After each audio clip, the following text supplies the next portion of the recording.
السلام علیکم ورحمۃ اللہ تعالی وبرکاتہ۔ مرکز اہل سنت جامعہ رضویہ منظر اسلام کے یوٹیوب چینل ہم سبق درس نظامی میں آپ کا خیر مقدم ہے۔ جنہوں نے اب تک ہمارے چینل کو سبسکرائب نہیں کیا ہے وہ ضرور سبسکرائب کر لیں اور گھنٹی بھی دبا دیں تاکہ ہر اپلوڈ کی نوٹیفیکیشن اور اطلاع آپ تک پہنچتی رہے۔ ساتھ ہی ساتھ اپنے ساتھیوں سے بھی شیئر کریں اور بات پسند آئے تو لائک بھی کیا کریں۔ آپ کے سامنے اب حضرت مولانا مفتی محمد قمر صاحب اصول الشاشی کا درس دیں گے، آپ حضرات اس کو بغور سماعت فرمائیں۔ بسم اللہ الرحمن الرحیم واما القلب فنوعان۔ یہاں سے مصنف علیہ الرحمہ قیاس پر وارد ہونے والے اعتراضات میں سے ایک اعتراض قلب کا بیان شروع فرماتے ہیں۔ قلب کا مطلب کیا ہوتا ہے؟ بدلنا۔ اسی لیے قلب کو قلب کہتے ہیں کیونکہ اس کا کام کیا ہے؟ بدلتے رہنا۔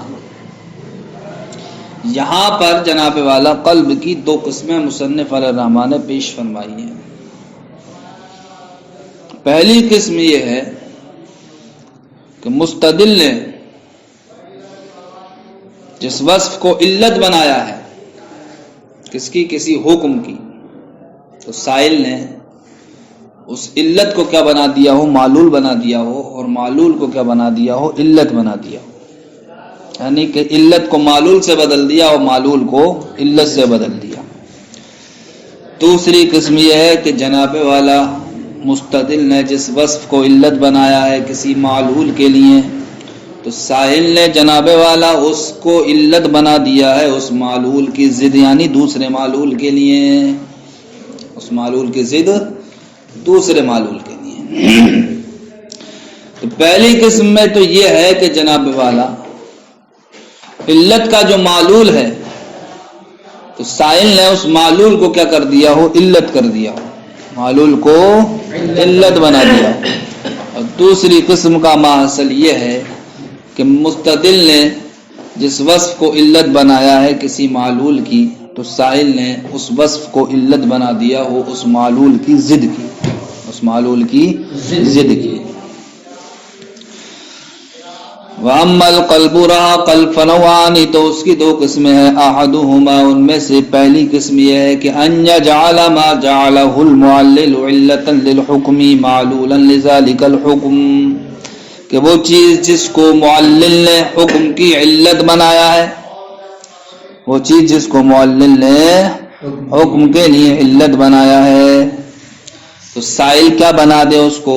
معلولا لذالک الحکم، اسی علت کو اس حکم کے لیے کیا بنا دے؟ معلول بنا دے، اسی علت کو اس حکم کے لیے معلول بنا دے۔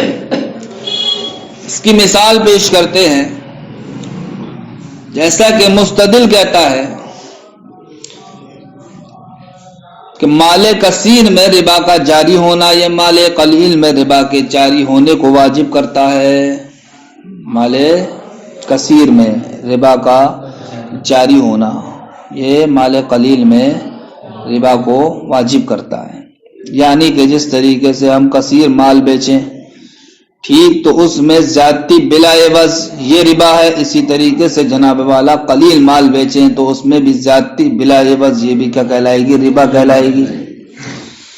تو انہوں نے جناب والا علت کس کو بنایا ہے؟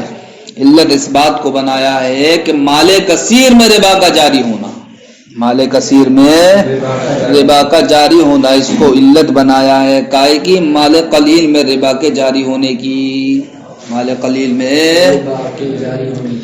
تو مال کثیر میں ربا کا جاری ہونا یہ ہو گیا علت، اور مال قلیل میں ربا کا جاری ہونا یہ ہو گیا معلول۔ کیا ہو گیا یہ؟ دلیل پیش کرتے ہیں وہ، جیسا کہ اثمان، جیسا کہ سمن، سونا چاندی یا اس جیسی جنس کی جو اور چیزیں ہوتی ہیں، مثلا غلہ وغیرہ۔ اب اگر ہم سونے کو سونے کے بدلے، چاندی کو چاندی کے بدلے بیچیں ٹھیک، تو اس میں جناب والا زیادتی یہ ربا کہلاتی ہے، تو جس طریقے سے کثیر مال میں یعنی کثیر سونے چاندی کو ہم سونے چاندی کے بدلے بیچیں تو کثیر مال میں زیادتی ربا کہلاتی ہے، اسی طریقے سے قلیل مال میں بھی زیادتی ربا کہلاتی ہے۔ لہذا حکم یہ لگا دیا کہ صاحب مال کثیر میں ربا کا جاری ہونا یہ علت ہے مال قلیل میں ربا کے جاری ہونے کی۔ مال کثیر میں ربا کا جاری ہونا مال قلیل میں ربا کے جاری ہونے کی۔ لہذا ایک مسئلہ وہ یہ ثابت کرتے ہیں، کہتے ہیں اسی بنیاد پر ایک مٹھی اناج کی بیع 2 مٹھی اناج کے بدلے یہ کیا ہے؟ ناجائز ہے، حرام ہے، ناجائز و حرام، اس لیے کہ اناج بھی جناب والا سمن کی جنس سے ہے، اناج بھی۔ اب اگر کسی انسان نے گیہوں کو گیہوں کے بدلے، اب وہ گیہوں کتنا ہے؟ 1 مٹھی گیہوں، کتنے گیہوں کے بدلے؟ 2 مٹھی گیہوں کے بدلے بیچا، تو جناب والا یہ کیا ہوئی؟ زیادتی ہوئی جو بلا عوض ہے۔ تو وہ کہتے ہیں کہ جناب والا یہ 1 مٹھی گیہوں کو بیچنا 2 مٹھی گیہوں کے بدلے یہ بھی کیا ہے؟ ناجائز و حرام ہے۔ کیوں؟ اس لیے کہ کثیر میں ربا کا جاری ہونا قلیل میں ربا کے جاری ہونے کی علت ہے۔ لہذا اب یہ 1 مٹھی کو 2 مٹھی کے بدلے بیچنا اگرچہ یہ قلیل کی بیع ہے لیکن قلیل میں بھی جناب والا ربا کا جریان ہوتا ہے۔ لہذا جب 1 مٹھی کو ہم 2 مٹھی کے بدلے بیچیں گے تو اب 2 مٹھی میں چونکہ 1 مٹھی زائد ہو گئی، بلا عوض ہو گئی، اس لیے یہ بیع کہلائے گی، حرام کہلائے گی۔ سمجھ گئے بھائی؟ تو یہاں پر مستدل نے کس چیز کو علت بنایا ہے؟ مال کثیر میں ربا کے جاری ہونے کو علت بنایا ہے، مال قلیل میں ربا کے جاری ہونے کے لیے۔ تو مال قلیل میں ربا کا جاری ہونا یہ کیا ہو گیا؟ معلول۔ ہم کہتے ہیں جناب والا معاملہ ایسا نہیں ہے جو آپ کہتے ہیں، بلکہ معاملہ اس کے الٹا ہے۔ وہ معاملہ یہ ہے کہ مال قلیل میں ربا کا جاری ہونا یہ مال کثیر میں ربا کے جاری ہونے کی علت ہے۔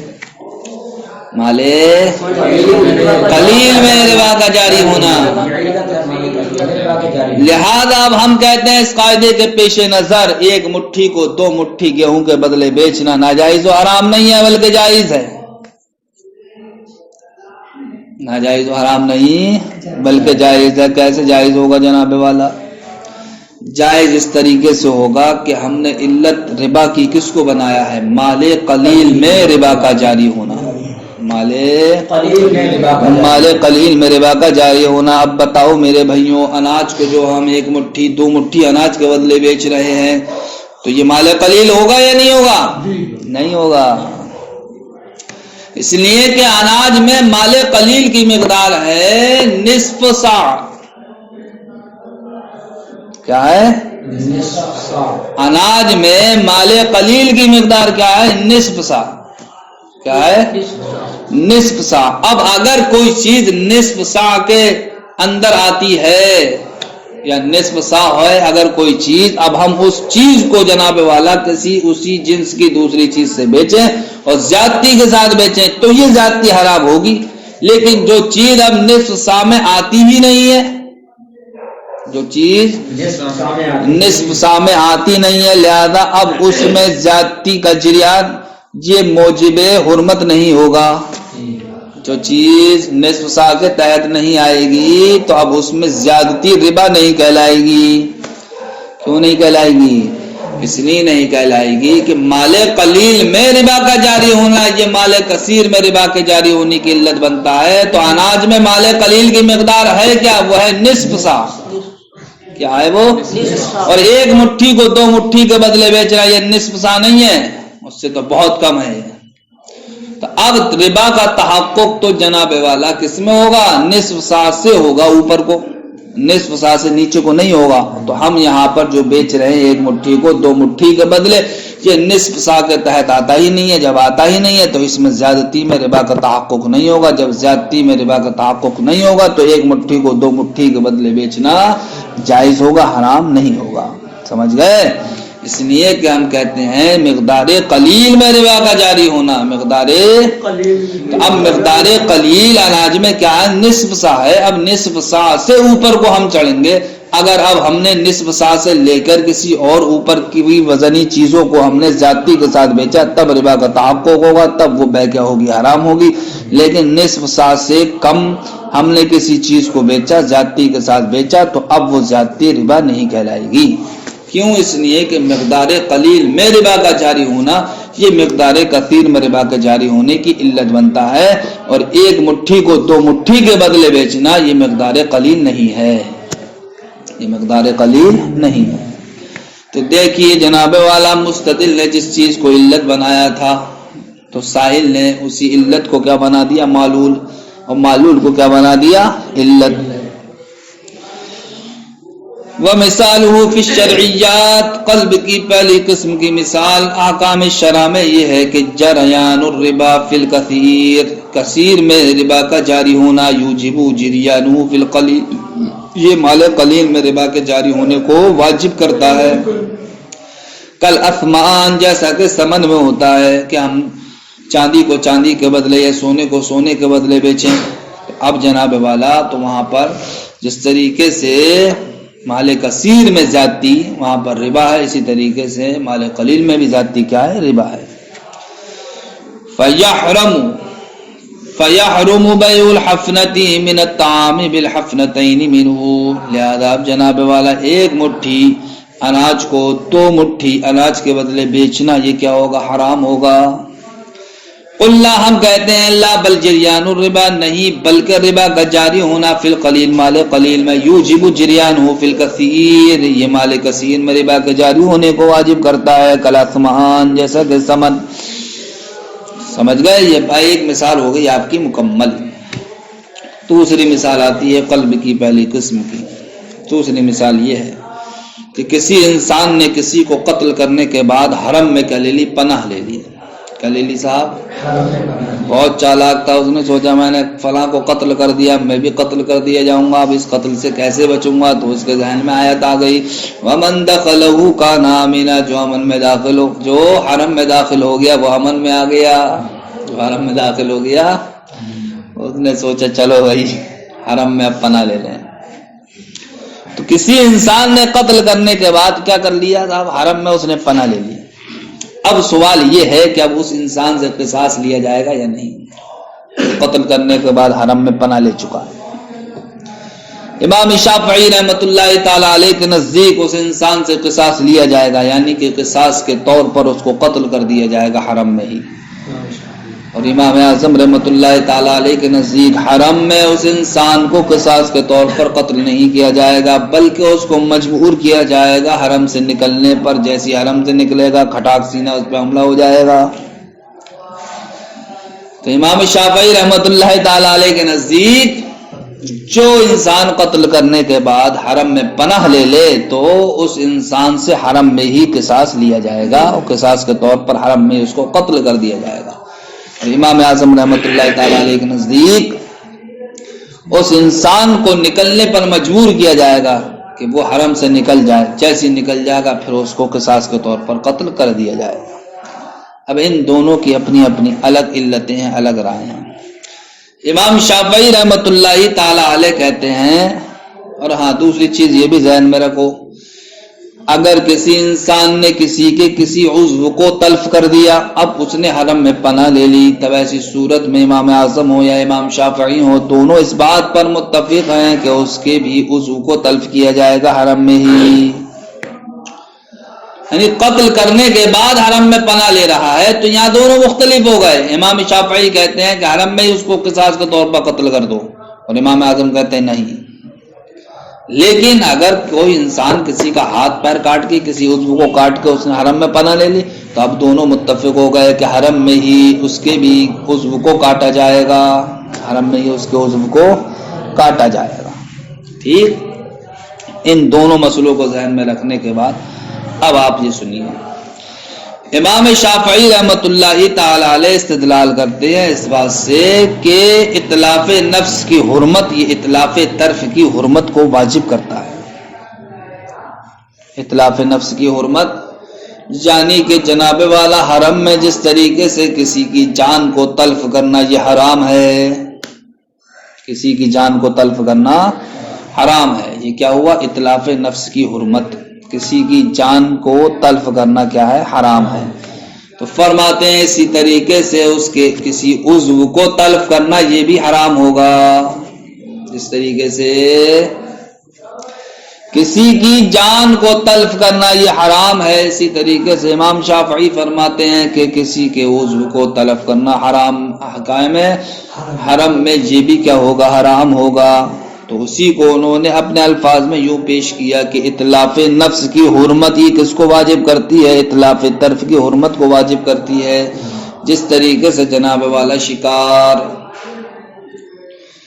تو کسی جانور کو جان سے مارنا یہ بھی کیا ہے؟ حرم میں حرام ہے. اسی طریقے سے کسی جانور کے کسی عضو کو کاٹنا حرم میں یہ بھی کیا ہے؟ حرام ہے. تو اب امام شافعی نے کیا قاعدہ پیش کر دیا کہ اتلاف نفس کی حرمت یہ واجب کرتی ہے کس کو؟ اتلاف طرف کی حرمت کو. لہذا امام شافعی کہتے ہیں کہ جس طریقے سے تمہارے نزدیک اتلاف طرف یہ حرام نہیں ہے حرم میں، تو ہم کہتے ہیں کہ جب کسی عضو کو تلف کرنا حرام نہیں ہے حرم میں، لہذا اب کسی کی جان کو تلف کرنا یہ بھی حرم میں حرام نہیں ہوگا. اس لیے امام شافعی کہتے ہیں کہ حرم میں اس انسان سے کہ جو قتل کرنے کے بعد پناہ گزی ہو گیا، حرم میں ہی اس سے کیا کیا جائے گا؟ قصاص کے طور پر اس کو قتل کر دیا جائے گا. کس کو علت بنایا انہوں نے؟ بھائی اتلاف نفس کی حرمت کو علت بنایا. کائے کے لیے؟ اتلاف طرف کی حرمت کے لیے. ٹھیک. لہذا آپ وہ کہتے ہیں کہ جس طریقے سے تمہارے یہاں کسی نفس کسی عضو کو تلف کرنا یہ حرم میں حرام نہیں ہے، تو اب ہم اسی پر قیاس کرتے ہوئے یہ کہتے ہیں کہ کسی کی جان کو تلف کرنا یہ بھی حرام نہیں ہونا چاہیے. اس لیے ہم یہ اجازت دیتے ہیں کہ کوئی انسان قتل کرنے کے بعد حرم میں پناہ گزی ہو جائے تو اب اس کو بطور قصاص حرم میں ہی قتل کیا جائے گا. لیکن ہم کہتے ہیں جناب والا معاملہ اس کے الٹا ہے. اتلاف نفس کی حرمت اتلاف طرف کی حرمت کو واجب نہیں کرتی ہے، بلکہ اتلاف طرف کی حرمت یہ اتلاف نفس کی حرمت کو واجب کرتی ہے. جیسے کہ شکار، جس طریقے سے شکار کے کسی عضو کو تلف کرنا حرم میں یہ حرام ہے، اسی طریقے سے شکار کو جان سے مار دینا یہ بھی کیا ہے؟ حرام ہے. شکار کو جان سے مار دینا یہ بھی کیا ہے؟ حرام ہے. لہذا امام شافعی رحمت اللہ تعالی علیہ نے جس کو علت بنایا تھا، امام اعظم رحمت اللہ تعالی علیہ نے اس کو کیا بنا دیا؟ معلول.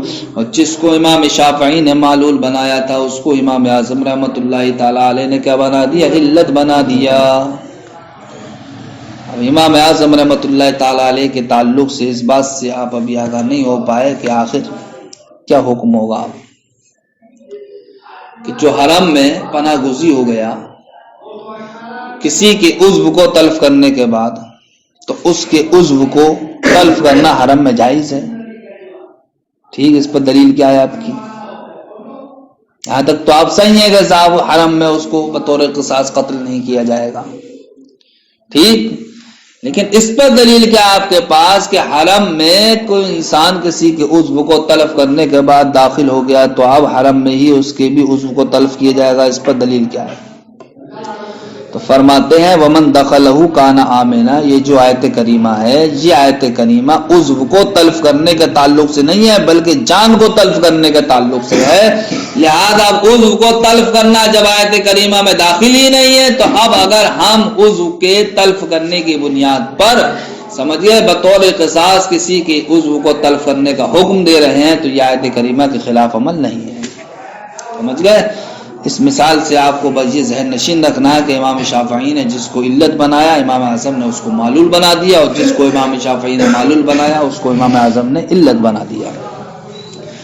تو اب آپ یہ دیکھیے جناب والا کہ جو علت کیا بن گیا؟ معلول بن گیا. جب معلول بن گیا تو اب وہ بغیر علت کے واقع رہا یا نہیں رہا؟ علت کو کیا بنا دیا؟ معلول. تو اب وہ کائے کا معلول ہے؟ وہ علت کو بنایا نا آپ نے معلول. تو اب یہ معلول ایسا معلول ہوا جو بغیر علت کے ہے. کیوں؟ اس لیے کہ شے واحد ایک ہی وقت میں نہ تو علت ہونے کے ساتھ ساتھ معلول نہیں بن سکتی ہے بلکہ صرف اور صرف ایک ہی چیز بنے گی، یا تو علت بنے گی یا وہ کیا بنے گی؟ معلول. لیکن اب آپ نے علت کو کیا بنا دیا؟ معلول بنا دیا ہے. لہذا اب یہ معلول بلا علت کے باقی رہے گا. وَكَذَلِكَ فِي مَسْأَلَةِ الْمُلْتَجِي، اسی طریقے سے مسئلہ ملتجی میں، یعنی کہ وہ انسان جو کسی کو قتل کرنے کے بعد پناہ گزین ہو گیا، اس کے مسئلے میں کیا ہے؟ بالحرم، کام حرم میں، حرمت و اطلاف النفس، جان کو تلف کرنے کی حرمت، یوجب حرمت اطلاف الطرف، یہ واجب کرتی ہے طرف کے اطلاف طرف کی حرمت کو، کالصید، جیسا کہ شکار، قلنا ہم کہیں گے بل حرمت اطلاف الطرف، بلکہ اطلاف طرف کی حرمت یہ واجب کرتی ہے اطلاف نفس کی حرمت کو، کالصید، جیسے کہ شکار۔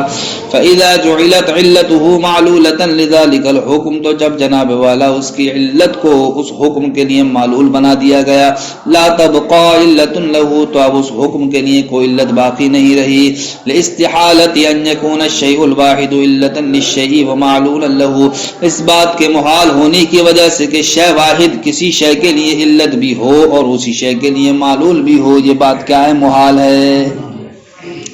یہ بات آپ کی کیا ہو گئی؟ مکمل ہو گئی۔ اب یہاں سے نوع ثانی، یعنی کہ جو قلب کی دوسری قسم تھی وہ کیا تھی؟ کہ مستدل نے جس وصف کو علت بنایا ہے کسی معلول کی، تو سائل نے کیا کر دیا ہو؟ علت، وصف کو تو علت مانا ہو، لیکن اب معلول کی علت نہ مانا ہو، بلکہ اس معلول کی ضد دوسرے معلول کی علت مانا ہو۔ اس کی مثال مثلا یہ ہے کہ جناب والا امام اعظم رحمت اللہ تعالی علیہ نے رمضان کے روزے میں جو تعیین نیت کی شرط قرار دی ہے، اس کی علت کس کو بنایا ہے؟ فرض روزے۔ امام شافعی کہتے ہیں کہ رمضان کا روزہ یہ فرض کا روزہ ہے، فرد کا روزہ ہے، تو جس طریقے سے قضاء رمضان کا روزہ فرد کا روزہ ہے تو اس میں تعیین نیت شرط ہے، اسی طریقے سے امام شافعی کہتے ہیں کہ رمضان کا روزہ چونکہ یہ بھی فرض کا روزہ ہے، اس میں بھی تعیین نیت کیا ہوگی؟ شرط ہوگی۔ لہذا امام شافعی رحمت اللہ تعالی علیہ نے صوم فرض کو علت بنایا ہے، کائے کے لیے؟ تعیین نیت کے لیے، کائے کے لیے؟ تعیین نیت کے لیے۔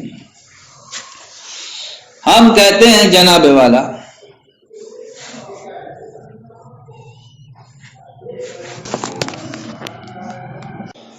ہم کہتے ہیں آپ نے جس کو علت بنایا ہے، جس حکم کے لیے ہم اس کو علت بناتے ہیں، اسی حکم کی ضد کے لیے، اسی حکم کی ضد کے لیے، تو آپ نے صوم فرض کو علت بنایا ہے تعیین نیت کے لیے، ہم کہتے ہیں کہ صوم فرض علت ہے تعیین نیت کے نہ ہونے کے لیے۔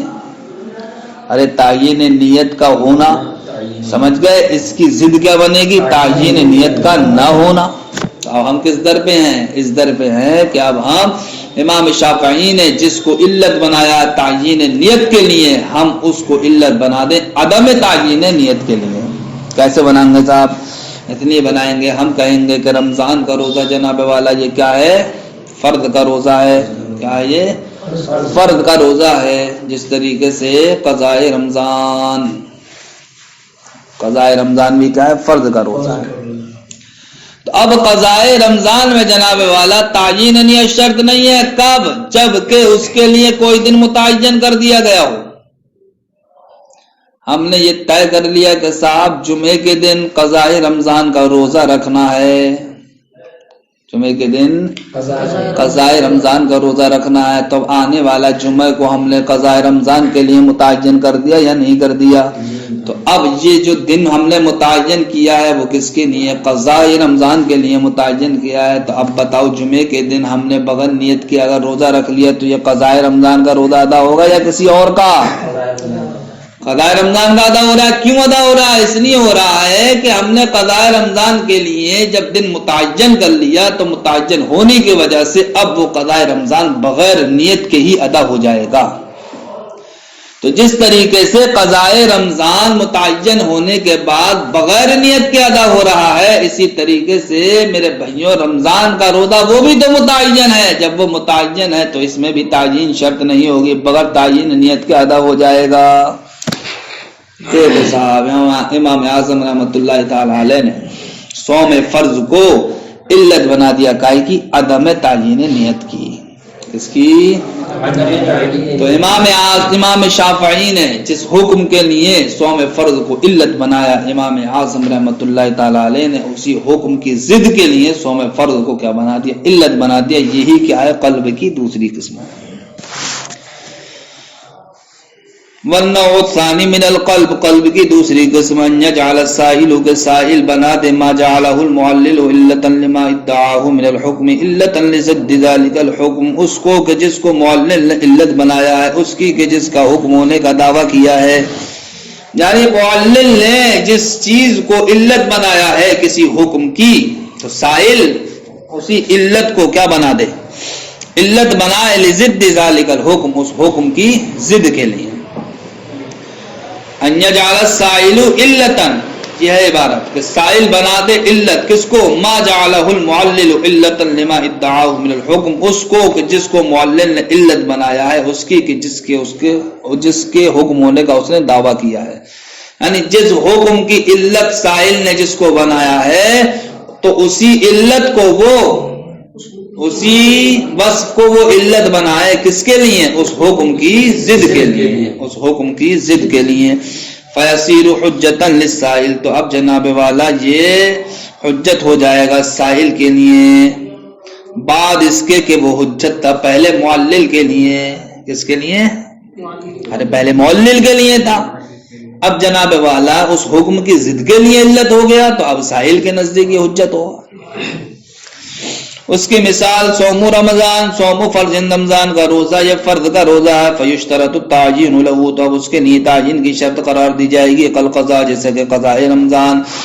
قلنا ہم کہیں گے لما کان الصوم فرضا، جب رمضان کا روزہ یہ فرض کا روزہ ہے، لا یشترط التعیین له، تو اب اس میں تعیین کی شرط نہیں لگائی جائے گی، بعدما تعین اليوم له، اس کے لیے دن متعین ہونے کے بعد، کالقضاء جیسے کہ قضاء رمضان کہ جب اس کے لیے کوئی دن ہم نے متعین کر لیا تو اب تعین نیت شرط نہیں ہے، اسی طریقے سے رمضان کے روزے کے لیے بھی دن متعین ہے تو اب اس کے لیے بھی تعین شرط نہیں ہوگی۔ السلام علیکم ورحمۃ اللہ۔